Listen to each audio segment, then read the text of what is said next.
Welcome sa Tagalog Horoscope, ang iyong gabay sa pang-araw-araw na buhay. Dito, hatid namin ang iyong horoscope araw-araw. Alamin kung ano ang naghihintay para sa iyo sa pag-ibig, trabaho, kalusugan, at swerte. Samahan kami para mas maunawaan mo ang mensahe ng universo para sa iyong araw. Huwag kalimutang mag-subscribe, i-like ang aming mga video, at i-share sa iyong mga kaibigan. Simulan natin ang araw ng may inspirasyon mula sa mga bituin.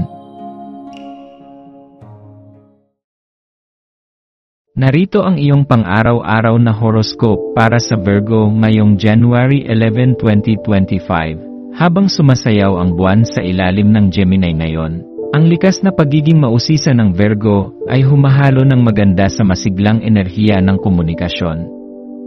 Maaaring mapansin mong mas buhay ang iyong mga iniisip at ang mundo sa paligid mo ay tila umaakit ng iyong atensyon. Sa araw na ito ng Sabado, yakapin ang masiglang bahagi ng iyong personalidad dahil ito ay maaaring magdala ng mga di inaasahang kasiyahan at magaan na koneksyon sa iba. Kung minsan, ang pagiging mahiyain ay maaaring maging hadlang sa iyong makulay na diwa, ngunit ang araw na ito ay nagbibigay sa iyo ng pagkakataong alisin ang anumang pagkukulong.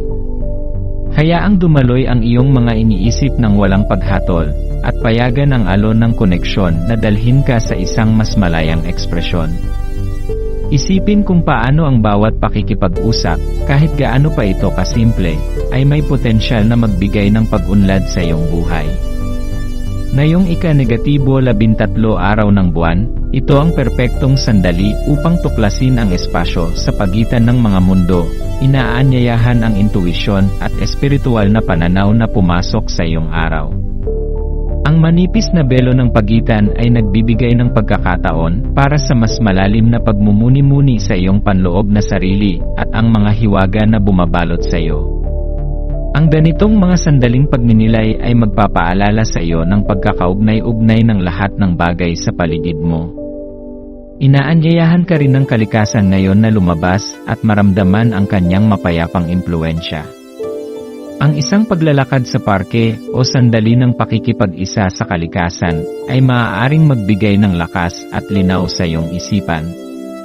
Habang ang liwanag ng buwan ay nagliliwanag sa iyong landas, pahintulutan ang iyong sarili na maging sisidlan ng inspirasyon at kagalakan. Makinig sa mga bulong ng universo at hayaang gabayan ka nito patungo sa mas maliwanag na daan. Pagninilay, ngayong araw ay isang pagkakataon para sa mas malalim na pag-unawa sa iyong sarili at sa mundo sa paligid mo. Sa bawat paghinga, itanong mo sa iyong sarili, ano ang mga kaisipang patuloy kong binibitbit na hindi na makabubuti sa akin? Paano ko maaaring ipahayag ang aking sarili ng mas bukas at totoo? Ang ganitong uri ng pagmumuni-muni ay magbibigay sa iyo ng kasagutan na makakatulong sa iyong personal na paglago.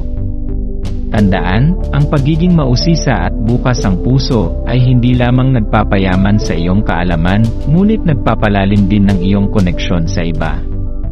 Pahalagahan ang bawat pakikipag-ugnayan, kahit na tila maliit lamang, dahil ito ay bahagi ng mas malaking larawan ng iyong buhay. Gabay, yakapin ang komunikasyon, maging bukas sa pagbabahagi ng iyong mga iniisip at damdamin. Ang araw na ito ay nagbibigay ng pagkakataon upang makipag-ugnayan sa iba ng mas malalim.